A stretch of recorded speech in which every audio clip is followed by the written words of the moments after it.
muy grande, hermano. Mis respetos, papá, mis respetos para Haití, hermano. La mera tos con flema de Haití, sin duda alguna, se unieron y qué unión, viejo. Eso es lo bonito, cuando un país entero se une, pueden conseguir un montón de cosas, hermano. Ya lo hemos visto con Félix, ya lo hemos visto con Huesitos, ya lo hemos visto con mi hermanito, con el que acabo de enfrentarme. Ya lo hemos visto con Ultra Sonido, con Román. Lo hemos visto con muchas personas, hermanos, que cuando se juntan, viejo, hacen que TikTok estalle, loco.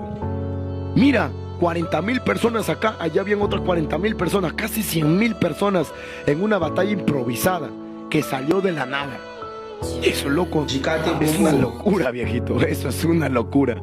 Así que mi respeto para mi hermano, y para toda su gente, hermano. Sí, qué buena pinche batalla. Ya no podía hacer nada, loco. Se fueron para los 2 millones. 2 millones, ya no se podía hacer nada, mis niños. Pero sí estuvo bien buena esa batalla, hermanos. Bien buena, loco.